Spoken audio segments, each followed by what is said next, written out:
जय श्री गणेश जी महाराज जी की। हिंदू धर्म में भगवान गणेश जी को प्रथम पूजनीय माना गया है। मान्यता के अनुसार गणपति बप्पा की पूजा करने से सभी कार्य बिना बाधा के पूर्ण हो जाते हैं। हर साल माघ माह के कृष्ण पक्ष की चतुर्थी को सकट चौथ का पर्व मनाया जाता है। सकट चौथ के दिन महिलाएं संतान की दीर्घ आयु और अच्छे स्वास्थ्य के लिए व्रत रखती हैं।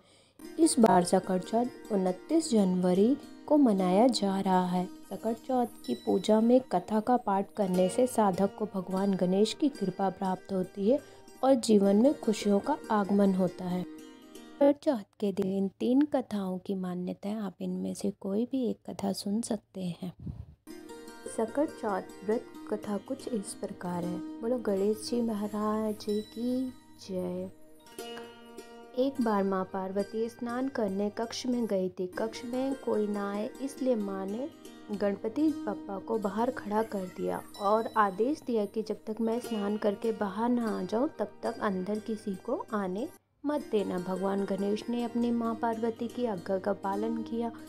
कुछ ही समय बाद वहाँ देवों के देव महादेव माँ पार्वती से मिलने आ गए, लेकिन उनको भगवान गणेश जी ने माँ पार्वती से मिलने से रोक दिया। भगवान शिव जी ने कई बार प्रयास किया कि वह माँ पार्वती से मिल लें, लेकिन माँ पार्वती के आदेश के सामने उनकी एक ना चली।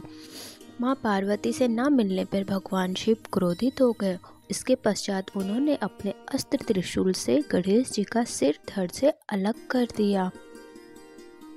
माता पार्वती जब भगवान गणेश जी की आवाज़ सुनकर कक्ष के बाहर आई, वह अपने पुत्र का सिर धड़ से अलग देखकर अधिक दुखी हो गई और अपने पुत्र को जीवन देने का आदेश भगवान शिव को दे दिया। जिसके बाद भगवान शिव ने एक हाथी के बच्चे का सर गणेश जी के धड़ से लगा दिया।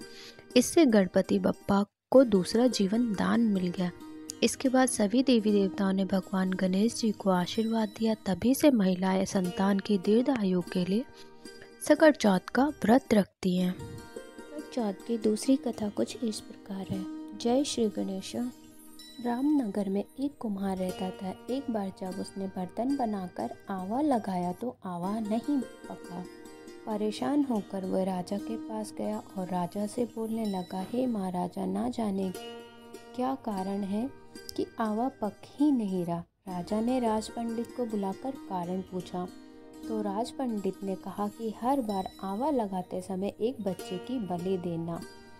बलि देने से आवा पक जाएगा। राजा का आदेश हो गया। बलि आरंभ हुई। जिस परिवार की बारी होती हुए अपने बच्चों में से एक बच्चे को बलि देने भेज देते। इस तरह कुछ दिन बाद एक बुढ़िया के बेटे की बारी आई। बुढ़िया का एक ही बेटा था और वही उसके जीवन का सहारा था, पर राजा की आज्ञा के आगे वह कुछ नहीं कर सकती। दुखी बुढ़िया माँ सोचने लगी, मेरा एक ही बेटा है, वह भी सकट के दिन मुझसे जुदा हो जाएगा। तभी उसको एक उपाय सूझा। उसने लड़के को सकट की सुपारी तथा दूब का बीड़ा देकर कहा, भगवान का नाम लेकर आवा में बैठ जाना, सकट माता तेरी रक्षा करेगी। सकट के दिन बालक आवा में बिठा दिया गया और बुढ़िया सकट माता के सामने बैठकर पूजा और प्रार्थना करने लगी। पहले तो आवा पकने में कई दिन लग जाते थे। इस बार सकट माता की कृपा से एक ही रात में आवा पक गया। सवेरे कुम्हार ने देखा तो वह हैरान रह गया। आवा पक गया था और बुढ़िया का बेटा जीवित व सुरक्षित था। सकट माता की कृपा से नगर के अन्य बालक भी जी उठे। यह देखकर नगरवासियों ने माता सकट की महिमा स्वीकार कर ली। तब से आज तक सकट माता की पूजा व व्रत का विधान चला आ रहा है। सकट माता की जय। जैसे सकट माता ने बुढ़िया के बेटे की रक्षा करी, वैसे ही सकट माता हमारे बच्चों पे अपनी कृपा बनाए रखना। जो आपकी कथा सुने वे पढ़े। सकट माता की तीसरी कथा कुछ इस प्रकार है। बोलो श्री गणेश जी महाराज की जय। एक गांव में एक बुढ़िया थी। वह बुढ़िया बहुत ही गरीब और दृष्टिहीन थी। वह बुढ़िया सदैव ही श्री गणेश भगवान की पूजा किया करती थी। एक दिन गणेश जी भी प्रकट होकर उस बुढ़िया से बोले, बुढ़िया माँ, तू जो मांगना चाहती है वह मुझसे मांग ले। बुढ़िया बोली, मुझे तो मांगना नहीं आता, कैसे और क्या मांगूं। तब गणेश जी बोले, ठीक है, अपने बहू बेटों से पूछ कर मांग लेना। तब बुढ़िया माँ ने अपने बेटे से कहा, बेटा सुन, गणेश जी कहते हैं तू कुछ मांग ले। बता बेटा मैं क्या गणेश जी से मांग लूँ। पुत्र ने कहा माँ तू धन मांग ले। फिर बुढ़िया माँ अपनी बहू के पास गई और बहू से पूछने लगी। बहू गणेश जी कहते हैं बुढ़िया माँ तू कुछ मांग ले, तो क्या मांग लूँ। तो बहू ने कहा माँ नाती मांग ले। बुढ़िया माँ ने सोचा कि यह तो अपने अपने मतलब की बात कह रहे हैं, अतः उस बुढ़िया ने अपने पड़ोसियों से पूछा। तो उन्होंने बुढ़िया से कहा तू थोड़े दिन जिएगी, क्यों तू धन मांगे, क्यों नाती मांगे, तू तो अपनी आंखों की रोशनी मांग ले जिससे तेरी जिंदगी आराम से कट जाए।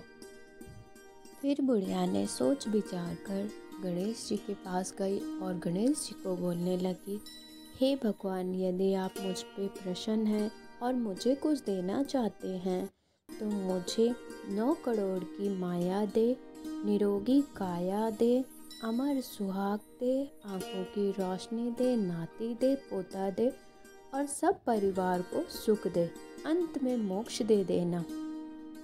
यह सब सुनकर गणेश भगवान हंसने लगे और बोले, बुढ़िया माँ तूने तो हमें ठग लिया, फिर भी तूने मेरी इतनी पूजा की है और आस्था से की है, इसलिए जो तूने मांगा है वो मेरा वचन है, वचन के अनुसार मैं तुझे वह सब दूंगा। यह कहकर गणेश भगवान जी वहाँ से अंदर ध्यान हो गए। बुढ़िया माँ ने जो कुछ भी मांगा था वह सब कुछ गणेश भगवान ने उस बुढ़िया माँ को दे दिया। हे गणेश जी महाराज, आपने जैसे उस बुढ़िया माँ को सब कुछ दिया वैसे ही सबको देना। जो आपकी कथा सुने अथवा पढ़े भगवान उस पर अपनी कृपा सदा बनाए रखना। विघ्नहर्ता श्री गणेशा आपको सदा ही प्रणाम। आप सभी को